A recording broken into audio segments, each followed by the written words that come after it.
ایسا نہیں ہے کہ کوئی جو ہے اسے دولت کی بدہضمی ہو رہی ہو اور کوئی وہ ہے کہ جو بھوکا مر رہا ہو، ایسا نہیں ہے۔ دیکھو ہمارے ہاں انسانی شرافت، انسانی عزت، انسانی پریسٹیج اور انسان کی حقوق بہتر سے بہتر شکل میں موجود ہیں، حریت ہے، آزادی اظہار رائے ہے، سب کچھ ہے۔ یہ کام اگر وہ امت کرے تو اس سے زیادہ خوش نصیب کوئی نہیں۔ پھر دنیا میں اس کو غلبہ ہوگا، دنیا کے خلافت اس کو دی جائے گی، دنیا کی امامت اس کو دی جائے گی، دنیا کی قیادت اس کو دی جائے گی۔ جیسے کبھی اقبال نے کہا تھا کہ سبق پھر پڑھ شجاعت کا، عدالت کا، صداقت کا، لیا جائے گا تجھ سے کام دنیا کی امامت کا۔ لیکن پھر وہی سبق پڑھنا پڑے گا جو صحابہ کرام نے پڑھا تھا۔ جب صحابہ کرام نے وہ سبق پڑھا تھا تو دنیا کی امامت اللہ نے ان کو عطا کی تھی کہ نہیں کی تھی؟ اگر تو اس کے مطابق عمل ہے تو ان سے زیادہ اللہ کو محبوب کوئی نہیں، اور اگر طرز عمل برعکس ہو جائے، کہیں کچھ اور کریں کچھ اور، کہیں یہ کہ قرآن پر ہمارا ایمان ہے اور اس کے قانون کو نافذ نہ کریں، کہیں یہ کہ ہماری تو محبوب ترین شخصیت محمد ہیں اور ان کی سنت کے اوپر عمل نہ کریں صلی اللہ علیہ وسلم، قرآن نے جس شے کو حرام کیا ہے اس پر اس کا استعمال کر رہے ہوں۔ اگر طرز عمل یہ ہو اور یہ طرز عمل اس حد کو پہنچ جائے کہ دنیا تانے دے یہ مسلمان کہاں اسلام، دنیا میں ہمیں دکھاؤ کہاں اسلام، یہ مسلمان کیا اسلام پر کاربند ہیں؟ جارج برنارڈ شاہ نے کہا تھا کہ میں جب قرآن پڑھتا ہوں تو محسوس کرتا ہوں اس سے بہتر کتاب کوئی ممکن نہیں، لیکن جب مسلمانوں کو دیکھتا ہوں تو محسوس کرتا ہوں ان سے زیادہ ذلیل قوم دنیا میں کوئی نہیں۔ یہ کنٹراسٹ ہے جو ہم اپنے وجود سے پیش کر رہے ہیں۔ کیا اس کی وجہ سے لوگ اسلام کی طرف راغب ہوں گے یا اسلام سے متنفر ہوں گے؟ کیا ہمارا منہ ہوتا ہے ہم باہر جاتے ہیں؟ اسی لیے ہم تو تبلیغ، میں تو کم سے کم وہاں جا کر جو مسلمان کھوئی ہوئی بھیڑیں ہیں امت محمد صلی اللہ علیہ وسلم کی، انہی کو ریکلیم کرنے کی کوشش کرتا ہوں، جیسے کہ حضرت مسیح نے کہا تھا میں تو بنی اسرائیل کے گھرانے کی کھوئی ہوئی بھیڑوں کی تلاش میں آیا ہوں۔ میرا منہ نہیں ہے کہ میں وہاں کسی امریکن سے بات کروں، وہ یہ کہے گا تم اپنا گھر تو سنوارو، فزیشین ہیل تھائی سیلف۔ تم ایک چھوٹا سا ملک نہیں چلا سکتے، تم نے اس کا بیڑا غرق کر کے رکھ دیا ہے، تم نے اسے کورٹ آف وارڈ بنوا دیا ہے آئی ایم ایف کا۔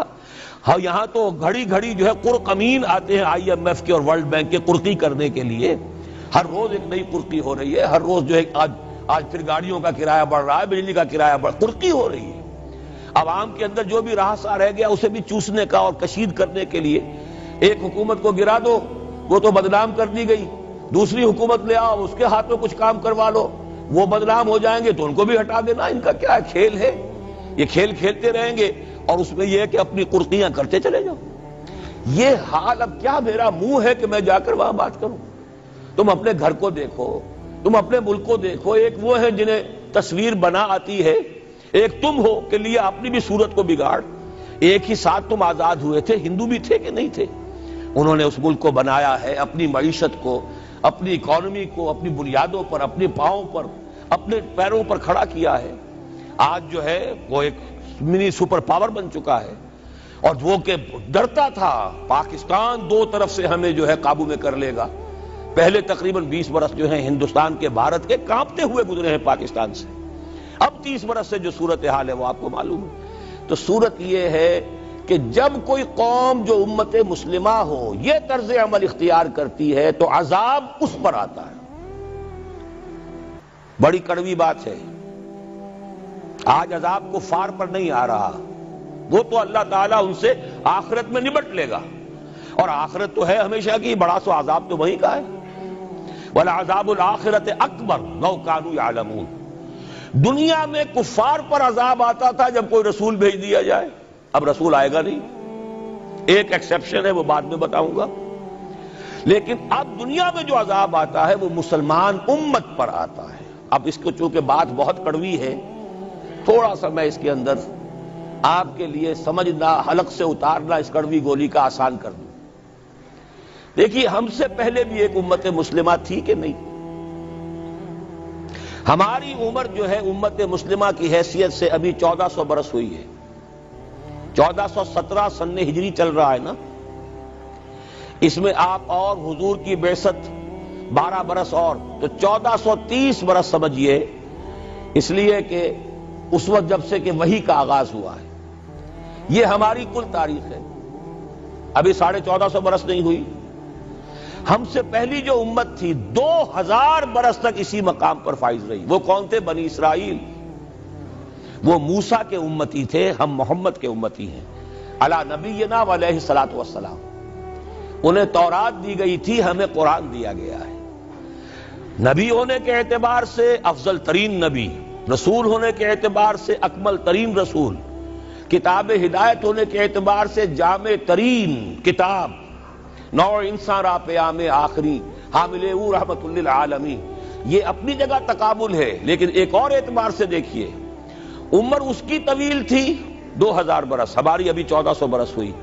اور دوسری بات، اس امت میں 1400 برس تک کوئی وقت ایسا نہیں گزرا کہ کوئی نبی موجود نہ ہو۔ سینکڑوں نبی آئے۔ شروع ہوئی ہے 1400 قبل مسیح میں، جب تورات دی گئی حضرت موسیٰ کو، اور آپ کو معلوم ہے اس وقت 2 رسول تھے، موسیٰ بھی اور ہارون بھی علیہ الصلوۃ والسلام۔ پھر حضور کی حدیث بخاری شریف میں موجود ہے، کانت بنو اسرائیل تسوسہم الانبیاء کلما ہلک نبی خلفہ نبی۔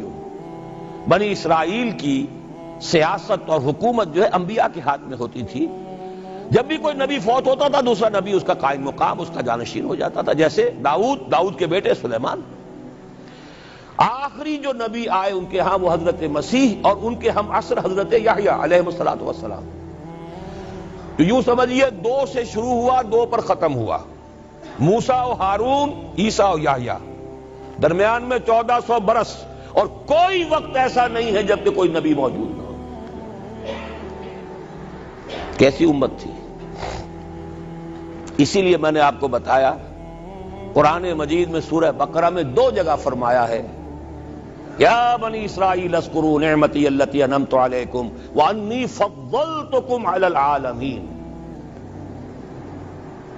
چھٹا رکوع بھی شروع ہوتا ہے اسی آیت سے سورہ بقرہ کا، اور 15واں رکوع پھر شروع ہوتا ہے اسی آیت سے۔ اے بنی اسرائیل، میرے اس انعام و اکرام کو یاد کرو جو میں نے تم پر کیا، اور میں نے تو تمہیں تمام جہان والوں پر فضیلت دی تھی۔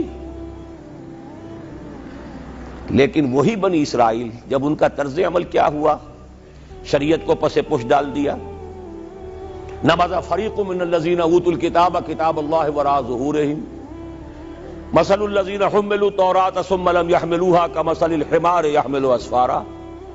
کتاب سے ناطا توڑ لیا، بس اس کو مقدس کتاب بنا کر رکھ دیا، نہ پڑھنا، نہ سمجھنا، نہ اس پر عمل کرنا، جیسے ہم کرتے ہیں۔ ایصال ثواب کی محفلوں میں کام آتا ہے، یا بچیوں کو وہ جہیز میں دینے کے کام آتا ہے، یا قرات کی محفلیں ہوتی ہیں، مقابلے ہوتے ہیں۔ اللہ اللہ خیر صدہ قرآن مجید سے ہمارا کیا سروکار رہ گیا ہے۔ بآیاتش ترا کار جزی نیست کہ از یاسین او آسا بمیری۔ عیاشیاں کرتے تھے، بدماشیاں کرتے تھے، غلط کام کرتے تھے، لیکن انہیں خیال یہ تھا کہ ہم چونکہ ابراہیم کی نسل سے ہیں، موسیٰ کی امت میں سے ہیں، نحن ابناء اللہ واحباؤہ، ہم تو اللہ کے بیٹوں کے مانند بڑے چہیتے ہیں۔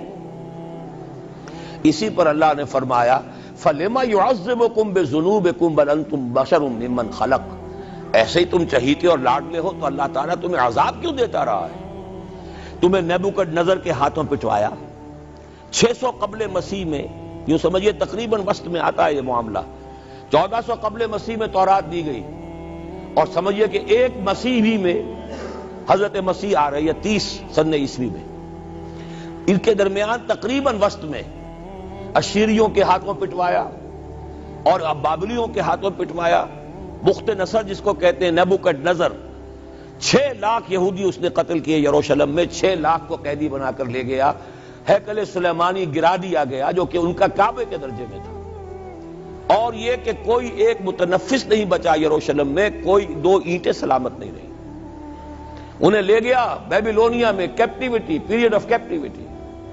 وہاں سے واپس آئے، توبہ کی انہوں نے، حضرت عزیر علیہ السلام کی دعوت توبہ جو ہے، توبہ کی منادی کے نتیجے میں، تو پھر اللہ نے انہیں ایک موقع اور دیا، اور ان کی ایک بڑی عظیم سلطنت قائم ہوئی، مکابی سلطنت، اور پھر ٹیمپل جو ہے دوبارہ بنا. یہ جو سیکنڈ ٹیمپل کہلاتا ہے، دوسری تعمیر جو ہوئی ہیکل سلیمانی کی، اس کو بھی پھر دوبارہ جب ان کے ہاں وہی لچھن آئے، میں تجھ کو بتاتا ہوں تقدیر امم کیا ہے، شمشیر و ثنا اول، طاؤس و رباب آخر. جب وہی لچھن ہو گئے پھر عذاب کے کوڑے پڑے، پہلے گریکس کے ذریعے، یونانیوں کے ذریعے، پھر رومنز کے ذریعے، اور سن 70 عیسوی میں وہ دوسرا ہیکل سلیمانی بھی مسمار کر دیا گیا اور انہیں فلسطین سے نکالا دے دیا گیا. نکل جاؤ یہاں سے. تقریباً یوں سمجھئے کہ 1917 تک، سن 70 سے 1917 تک کتنے ہو گئے؟ 1850 برس ہو گئے تقریباً. 1850 برس یہ لوگ پھر فلسطین میں داخل نہیں ہو سکے، اور وہ ہیکل سلیمانی آج تک بھی پڑا ہوا ہے منہدم، سوائے اس کی ایک دیوار کے جسے یہ ویلنگ وال کہتے ہیں. وہاں جاتے ہیں، رو دھو کر آ جاتے ہیں. اب تو خیر ان کا قبضہ ہے، جانا آنے کا سوال نہیں رہا، ورنہ 1967 سے پہلے بھی اجازت لے کر جاتے تھے، ماتم کر کے آ جاتے تھے. اس لیے کہ یروشلم جو ہے اس پر قبضہ تو ان کا ہو گیا تھا، لیکن مشرقی علاقہ ہے وہ، اور اس پر ابھی عربوں کا زیادہ تسلط تھا. اب وہ ختم ہو رہا ہے. معلوم ہوا کہ وہی قوم جو ہے، جو چہیتی بھی تھی، لاڈلی بھی تھی، خیر الامم تھی، انی فضلتکم علی العالمین کا مصداق تھی، جس پر انعامات تھے، اکرام تھا، جنہیں حضرت داؤد اور سلیمان کی سی حکومتیں دی گئیں، ان سب کا معاملہ کیا ہوا؟ غلط عمل کی وجہ سے، برعکس رویے کی وجہ سے. قرآن مجید ہی میں 2 جگہ ہے تھوڑے سے لفظی فرق کے ساتھ، ضربت علیہم الذلۃ والمسکنۃ وباؤوا بغضب من اللہ. ان پر ذلت تھوپ دی گئی، ذلیل کر دیے گئے. 1850 برس تک، پہلے 150 برس تک کیپٹیوٹی میں رہے تھے، اب 1850 برس تک، جسے یہ ڈائسپورا کہتے ہیں، اس میں رہے. روتے تھے، یاد کرتے تھے اپنی فلسطین کی سرزمین کو کہ ہم وہاں سے نکالے گئے ہیں. وہ بھی حضرت عمر نے اجازت دی تھی جا کر، جبکہ یروشلم جو ہے ہینڈ اوور کیا ہے وہاں کے عیسائیوں نے، حضرت عمر کے حوالے کیا ہے رضی اللہ تعالی عنہ. تو حضرت عمر نے انہیں آ کر زیارت کرنے کی اجازت دی، ورنہ زیارت کی اجازت بھی نہیں تھی. عیسائیوں نے روکا ہوا تھا، نو جیو کوڈ انٹر جیروشلم. اور وہ جو معاہدہ کیا تھا عیسائیوں نے حضرت عمر سے، یہ ان کی طرف سے شرط تھی کہ آپ یہاں یہودیوں کو آباد ہونے کی اجازت نہیں دیں گے، لیکن کم اینڈ وزٹ، آئیں، زیارت کریں اور جائیں، لیکن یہاں آباد نہیں ہوں گے. یہ قوم جو اونچی تھی، بڑی تھی، فضلتکم علی العالمین تھی، لیکن وہی قوم ضربت علیہم الذلۃ والمسکنۃ وباؤوا بغضب من اللہ، اللہ کے غضب کو لے کر لوٹی. یہ ہے اصل میں وہی معاملہ جو آج ہمارے ساتھ ہے. اللہ کا قانون تو غیر جانبدار ہے. وَلَن تَجِدَ لِسُنَّتِ اللَّهِ تَحْوِيلًا وَلَن تَجِدَ لِسُنَّتِ اللَّهِ تَبْدِيلًا. اللہ کا قانون قوموں اور امتوں کے لیے بدلتا نہیں. وہی صورت ہے، ہمیں بھی کہا گیا کنتم خیر امت اخرجت للناس، تم بہترین امت ہو جسے دنیا والوں کے لیے نکالا گیا ہے. تمہارا کام کیا ہے؟ ہم تو جیتے ہیں کہ دنیا میں تیرا نام رہے، کہیں ممکن ہے کہ ساقی نہ رہے، جام رہے. ہمارا کام تو تھا اس اسلام پر عمل کریں اور دنیا کو دعوت دیں، اپنے عمل میں بھی گواہی دے، آؤ دیکھ لو ہم جو کچھ کہہ رہے ہیں یہ تھیوری نہیں ہے، یہ صرف لفاظی نہیں ہے، یہ شاعری نہیں ہے. اگر محمد رسول اللہ نے فرمایا صلی اللہ علیہ وسلم سید القوم خادمہم، آؤ دیکھ لو مدینے میں ہمارا خلیفہ عمر فاروق خادم ہے کہ نہیں ہے؟ کیا کوئی بادشاہ ہے؟ کیا اس نے کوئی محل بنایا ہے؟ کیا اس کے لیے کوئی خدم و حشم ہے؟ کیا اس کے لیے کوئی باڈی گارڈ ہے؟ کچھ بھی نہیں. جیسی جھونپڑیاں دوسروں کی ہے ویسی جھونپڑا اس کا ہے. جیسے پیبند لگے ہوئے کپڑے دوسروں کے ہیں، بلکہ دوسروں کے بہتر بھی ہوں گے، اس کے کپڑوں میں پیبند لگا ہوا ہے. اس کے نام سے قیصر و کسریٰ کے درباروں میں لرزہ ہے، لیکن اس کی سادگی کا عالم یہ. آؤ دیکھو، see with your own eyes, come here, see it. یہ اگر ہم کرتے اور کر سکتے، جب تک کرتے رہے تو ہم سے اونچا کوئی نہیں، اللہ کا ہم سے بڑھ کر محبوب کوئی نہیں، ہم سے زیادہ امت مرحومہ اور کوئی نہیں. لیکن جب ہم نے برعکس روش اختیار کی تو کیا ہوا؟ جیسے انہیں پٹوایا گیا تھا ایشورینز کے ہاتھوں، ہمیں پٹوایا گیا سب سے پہلے جو صلیبیوں کے ہاتھوں، کروسیڈرز. کئی لاکھ مسلمان قتل ہوا کروسیڈز کے اندر. جب پہلی مرتبہ عیسائیوں نے قبضہ کیا یروشلم پر، تقریباً 90 برس 88 برس عیسائیوں کے قبضے میں رہا ہے، اب وہ دوبارہ چلا گیا یہودیوں کے قبضے میں۔ اس وقت جو ہے اتنا قتل عام ہوا تھا عربوں کا اور مسلمانوں کا یروشلم میں کہ جب فاتحین کے گھوڑے داخل ہوئے ہیں شہر کے اندر تو گلیوں کے اندر ان کے گھٹنوں تک خون کی نہر بہہ رہی تھی۔ اس کے بعد آیا فتنہ تاتار، کروڑوں مسلمان قتل ہوئے، یہ لاکھوں کی بات نہیں ہے، کروڑوں مسلمان۔ پورا روسی ترکستان کا علاقہ ختم ہوا، افغانستان ختم ہوا، ایران ختم ہوا، عراق ختم ہوا، 4 عظیم مملکتیں۔ اور آخری خلیفہ بنو عباس کا وہ گھسیٹ کر نکالا گیا اپنے محل سے، مستعصم باللہ۔ ویسے تو نسل تو حضور کے چچا کی نسل سے تھا، عباسی تھا، حضرت عباس رضی اللہ تعالی عنہ کی نسل سے ہے، مستعصم باللہ، لیکن اس کو گھسیٹ کر نکالا گیا ایک جانور کی کھال کے اندر لپیٹ کر، اور تاتاریوں نے اپنے گھوڑوں کے سموں تلے اسے کچل دیا۔ وہ دن اور آج کا دن پھر امت مسلمہ کی قیادت عربوں سے چھین لی گئی۔ اس کے بعد اللہ نے پھر کرم فرمایا، پھر کچھ اولیاء اللہ کے ذریعے سے، کچھ صوفیاء کے ذریعے سے اتنا بڑا معجزہ ہو گیا، جیسا کہ حضرت عزیر علیہ السلام کے ذریعے سے ہوا تھا کہ یہود میں دوبارہ انابت اللہ، توبہ کا جذبہ پیدا ہو گیا۔ ایسے ہی کچھ صوفیاء کرام کے ذریعے سے، نیک لوگوں کے ذریعے سے، اللہ والوں کے ذریعے سے، وہی تاتاری جنہوں نے کروڑوں مسلمانوں کو قتل کیا تھا خود مسلمان ہو گئے۔ ہے آیا فتنہ تاتار کے افسانے سے، پاسباں مل گئے کعبے کو صنم خانے سے۔ پھر غلبہ ہوا، پھر ترکوں کی عظیم حکومتیں قائم ہوئی، ترکان تیموری، Terken Usmani, Terken Seljuqi, Terken صفوی۔ عرب تو معزول ہو گئے تھے، لیکن ترکوں کی زیر قیادت پھر گریٹ آٹومان امپائر میں قائم ہوئی۔ اس کے بعد پھر جب وہ ترکوں کے اندر بھی وہی بادشاہت، وہی عیاشیاں، وہی محل بن رہے ہیں، وہی جو ہے توپ کاپی محل جا کر دیکھ لیجئے، وہی عیاشیاں شروع ہو گئی، وہی عللے تللے ہو گئے، وہی ظلم شروع ہو گئے، تو پھر اللہ نے دوبارہ پھر ہمیں یورپی اقوام کے ہاتھوں ذلیل کیا، کہیں انگریزوں کے غلام، کہیں فرانسیسیوں کے غلام، کہیں اطالویوں کے غلام، کہیں ولندیزیوں کے غلام۔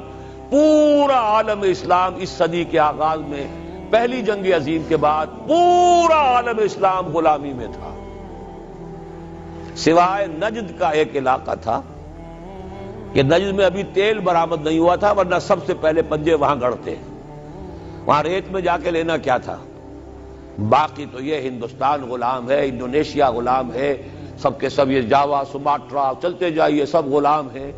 اس کے بعد ایران چاہے براہ راست غلامی نہیں تھی لیکن انگریزوں کے انتداب میں تھا، کنٹرول انہی کا تھا۔ عراق پر انگریزوں کا کنٹرول تھا۔ اسی طریقے سے یہ ساری جو عرب مملکتیں ہیں یہ انگریزوں کے زیر اثر تھی، اور یا یہ کہ فرانسیسیوں کے زیر اثر تھی۔ شمالی افریقہ یا فرانسیسیوں کا تھا یا اسپین کا تھا، اور یا یہ کہ اطالویوں کا تھا لیبیا۔ یہ حال ہمارا ہوا۔ یہ ہے اصل سبب اور یہ ہے معاملہ جس میں اب میں آخری بات اس موضوع پر کہہ دینا چاہتا ہوں۔ یہ پروسیس بہت جلد ایک بہت بڑی کلائمیکس کو اور بہت بڑی انتہا کو پہنچنے والا ہے۔ وہ انتہا کیا ہے؟ دیکھیے، میں نے جو کہا تھا کہ ایک استثناء ہے، ایک قوم، ایک امت ایسی ہے کہ جس نے اپنے رسول کو رد کیا اور اسے ہلاک نہیں کیا گیا۔ حضرت نوح کی قوم غرق، حضرت ہود کی قوم ختم، حضرت صالح کی قوم ختم، حضرت شعیب کی قوم ختم، آل فرعون ختم۔ یہود وہ امت ہے کہ معزول تو ہو گئی، جیسے ہی حضور آ گئے قرآن لے کر معزول ہو گئے۔ وہ جیسے کوئی ایک منصب ہے، اس منصب سے معزول کر دیے گئے، قتل نہیں کیا گیا، انہیں زندہ رکھا گیا۔ منصب تو اب قرآن آ گیا، محمد الرسول اللہ آ گئے صلی اللہ علیہ وسلم، اور کعبے کے گرد ایک نئی امت۔ وَكَذَلِكَ جَعَلْنَاكُمْ أُمَّةً وَسَطًا لِتَكُونُوا شُهَدَاءَ عَلَى النَّاسِ وَيَكُونَ الرَّسُولُ عَلَيْكُمْ شَهِيدًا۔ اگرچہ یہ امت 600 برس قبل قتل اور ختم ہونے کی مستحق ہو چکی تھی۔ کیوں؟ 600 برس قبل آئے تھے حضرت مسیح علیہ السلام، اور قرآن میں بھی ہے اور موجودہ بائبل میں بھی ہے کہ حضرت مسیح کو اسرائیل ہی کی طرف بھیجا گیا۔ صرف سورہ آل عمران میں ہے رسولاً الی بنی اسرائیل، یہ تو صرف محمد الرسول اللہ صلی اللہ علیہ وسلم ہیں جنہیں پورے عالم انسانیت کی طرف بھیجا گیا. کوئی اور رسول تمام انسانوں کے لیے مبعوث نہیں ہوا. اور ابھی بائبل میں موجود ہے کہ میں صرف اسرائیل کے گھرانے کی کھوئی ہوئی بھیڑوں کی تلاش میں آیا ہوں. اسی لیے میں نے کہا تھا میں بھی امریکہ وغیرہ جاتا ہوں تو یہ اپنے پاکستانی ہندوستانی بھائی جو ہیں یہ کھوئی ہوئی بھیڑیں وہاں جا کر جو ہیں وہ گم ہو گئی ہیں، ان گمشدہ بھیڑوں کی تلاش میں. تو اس کو اچھی طرح سمجھ لیجئے، حضرت مسیح کی بعثت تھی بنی اسرائیل کی طرف، اور بنی اسرائیل نے نہ صرف یہ کہ ان کو مانا نہیں بلکہ الٹا اپنے بس پڑتے سولی پر چڑھا دیا. اپنے بس پڑتے، اس میرے الفاظ کو نوٹ کر لیجیے. گویا کہ یہ اب اس عذاب استیصال، آخری ہلاکت والے عذاب کے مستحق ہو گئے. لیکن یہ پوری انبیاء اور رسل کی تاریخ میں ایک استثناء ہے کہ اس میں جیسے آج کل ہم کہتے ہیں ججمنٹ ریزروڈ، حضرت مسیح کو اللہ نے زندہ اٹھا لیا، یہود کے اوپر لعنت تو کر دی، ختم نہیں کیا. سمجھ رہے ہیں میری بات کو؟ سن 70 سے ان پر عذاب آیا، حضرت مسیح سن 33 عیسوی میں اٹھائے گئے. سن 70 میں عذاب آ گیا ٹائٹس رومی کے ہاتھوں، وہ ہیکل سلیمانی بھی پھر دوبارہ گر گیا اور انہیں نکال دیا گیا ڈائسپورا سن 70 سے. لیکن ختم نہیں کیا گیا. یہ استثناء ہوا ہے. کیوں ہوا ہے؟ یہ بات پھر دوسری میری آج کی گفتگو میں بڑی کڑوی بات ہے، بہت کڑوی بات ہے. یہ جو دوسری امت جو جس سے کہ میں اور آپ ہیں، اور جو بہترین امت ہے، کنتم خیر امت، یہ جب طرز عمل وہی اختیار کرے گی جو یہودیوں نے کیا تھا، ان کو سزا ان ملعونوں کے ہاتھوں دلوائی جائے گی. بات سمجھ لیجئے میری. آپ کو معلوم ہے پھانسی کا پھندا کون ڈالتا ہے؟ چوڑا. اور ہندوستان میں مجھے بتایا